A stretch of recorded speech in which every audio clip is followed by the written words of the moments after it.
All right, good morning, everyone. Our group is the Black Hat Buccaneers. This is our presentation on technology and how it affects us.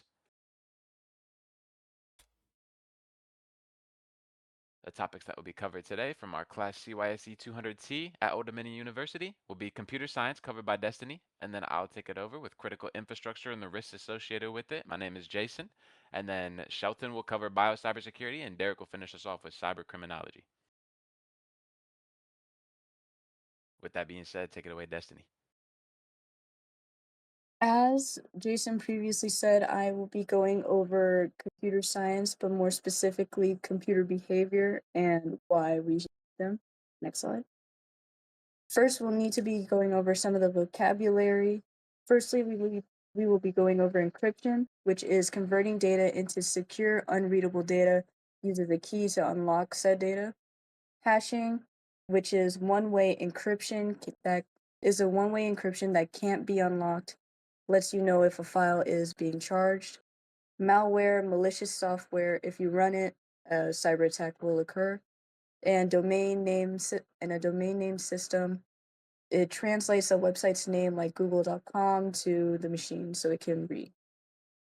Next slide.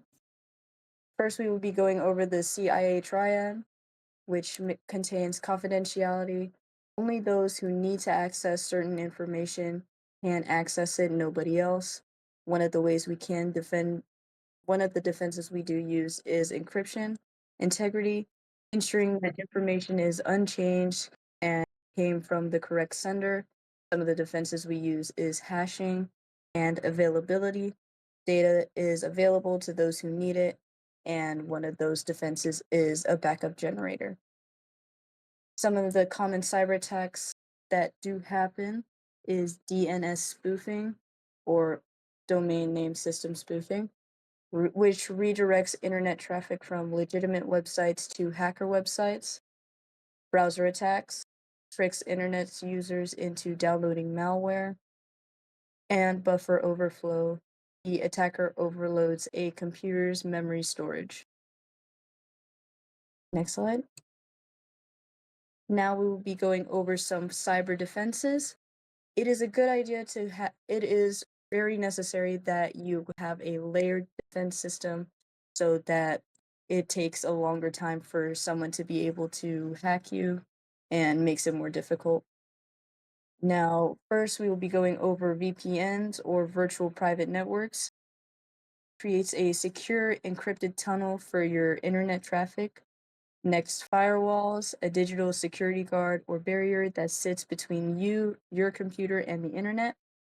And next, intrusion detection systems, or IDS. It sits behind the firewall and provides more detections for malicious traffic. And that's my part of the slide. Yeah, so now that Destiny taught you guys about the CIA triad and the ways that it can be defended and compromised, I will be going over critical infrastructure and some of the risks associated with it. Critical infrastructure would be any system that is essential to daily life. So if I ask you the question, could we function without it?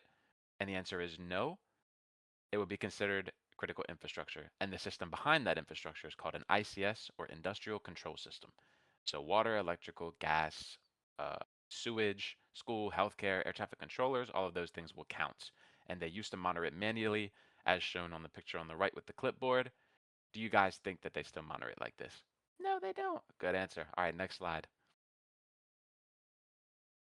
The system that I will be going over today in the cybersecurity context is SCADA. It stands for Supervisory Control and Data Acquisition, and it allows you to manage and monitor the efficiency and health remotely of those ICS systems. And SCADA systems are made of a few key components working together. They're made of sensors and actuators, which collect data. They're made of programmable logic controllers, or PLCs, and remote terminal units, or RTUs, and they process the data and control devices on the SCADA system. And then you have communication systems, which is going to be like your microwaves. It could be radio, it could be cellular, it could be networks, it could be cables. Anything that you would use to connect to the internet is going to be communication system. And then the next component will be a SCADA server, which will be the central system. All the other components are going to feed all their data here. And then the front end processor, which you can think of as a TV or a monitor. It'll convert all of the data from the server into usable information that is readable to a human.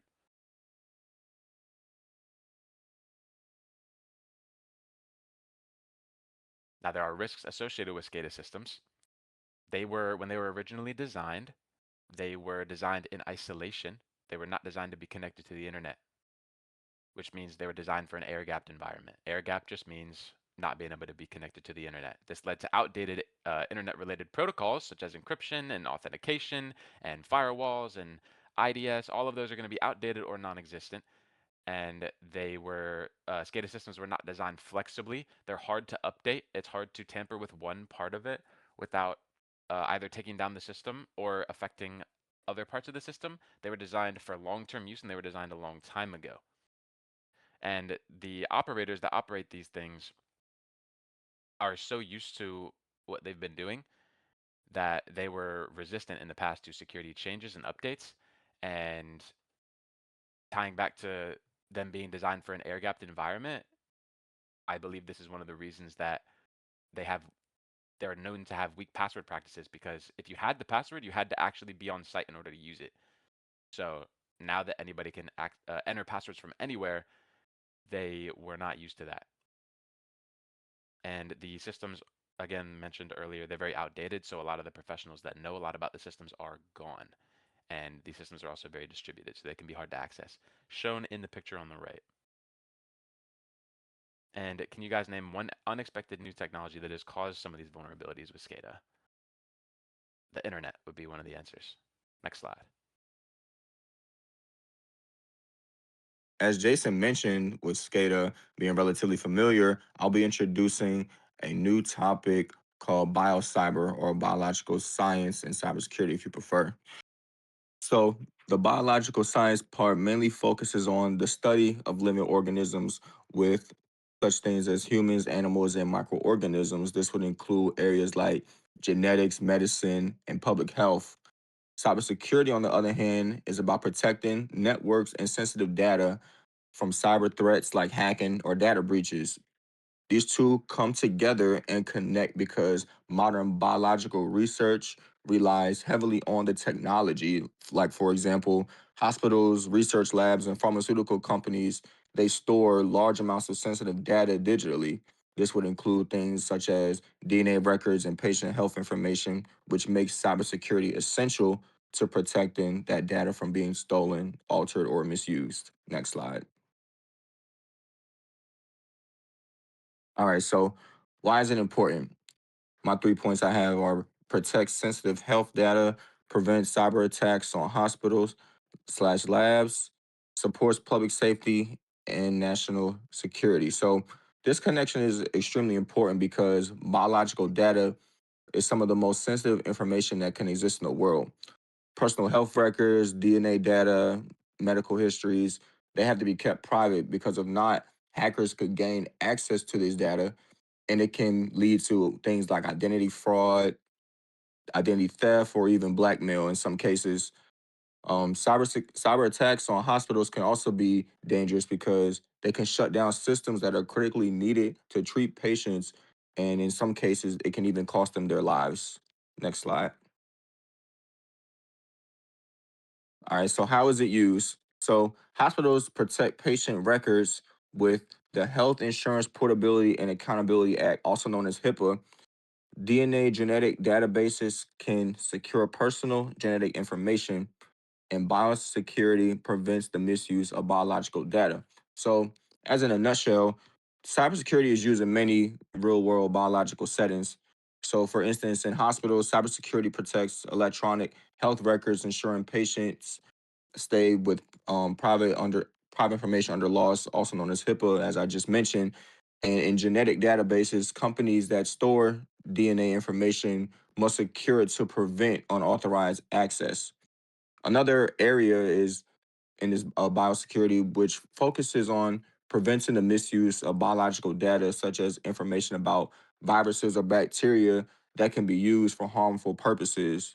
An example of this would be, let's say, a ransomware attacks happen on a hospital, and attackers lock systems and demand payment, or even threaten to display medical information.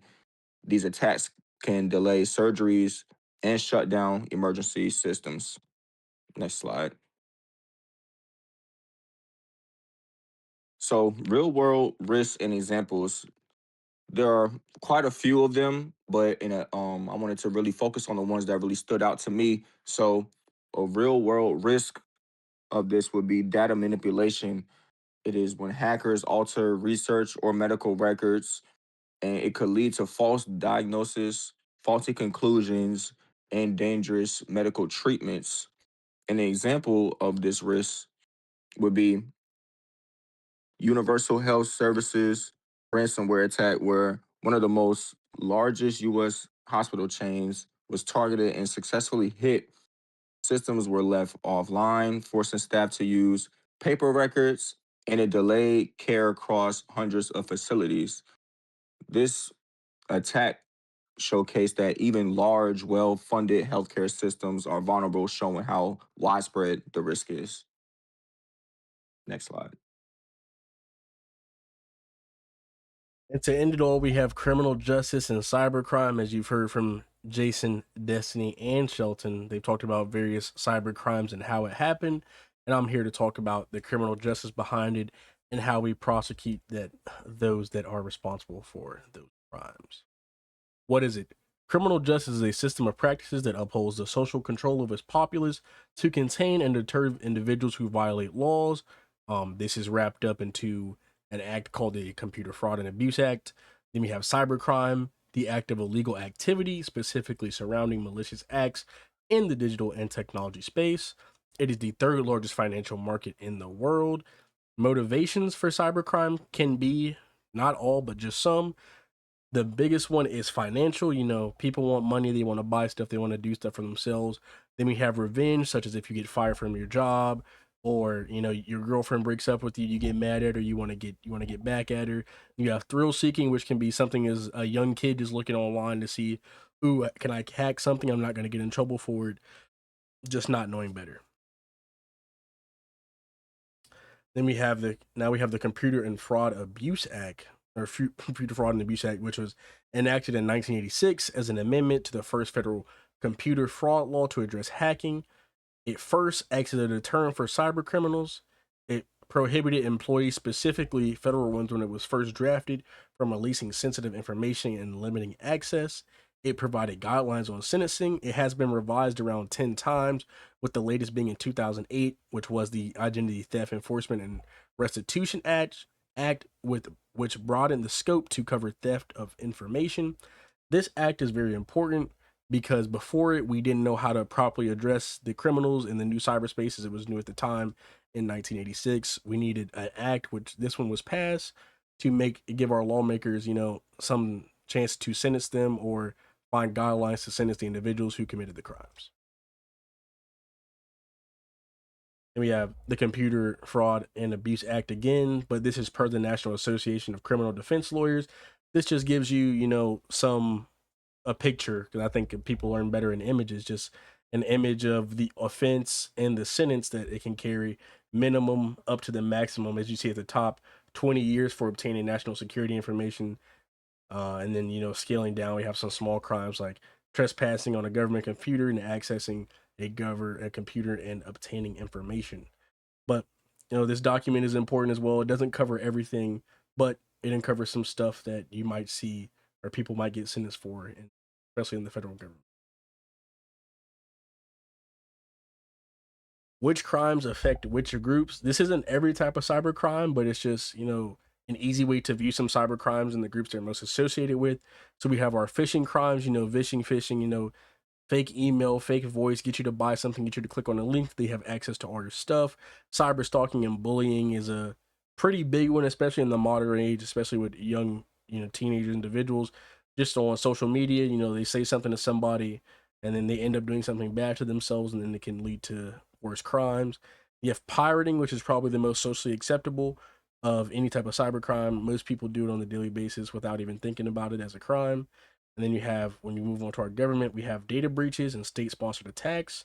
Living in America, those attacks would mostly be from places like Russia, Korea, China, etc.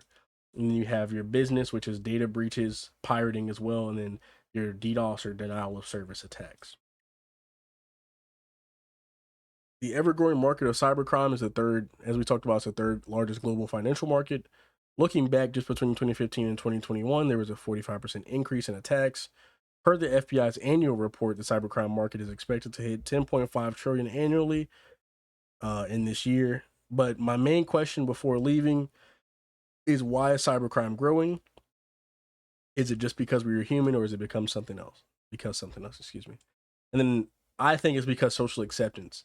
I think we are too socially accepting, or not adding enough deterrence as a society, especially when it comes to things like pirating, because we just don't care about anything unless it happens to us. And I think that's the wrong way to view things, especially for cybercrime in an ever growing market of technology. And then we have here some preventions, like adding more deterrence, teaching newer generations about cyber hygiene, and adding new technology, making sure it has any vulnerabilities, and adopting zero trust. And then a question I will leave you with is, if you are a senator participating in a conference about whether to increase deterrence or fund cyber hygiene courses for schools, which one do you think would be more beneficial and why?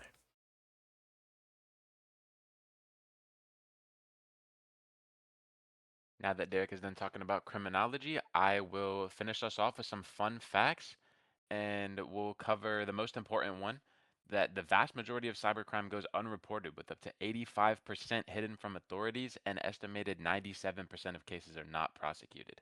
With that being said, we have one last question for you. Why do you think technology keeps creating problems over time when it was designed to solve something in the first place? The answer would be because humans are not good at predicting the future implications of technology. Next slide. So as you can see, we are very bad as humans at predicting future impact of technology, and definitely not good enough at it to stay ahead. This class teaches you not to be just a continuous learner, but a proactive one that considers problems we'll face in the future and can think in scalable and flexible systems. Thank you.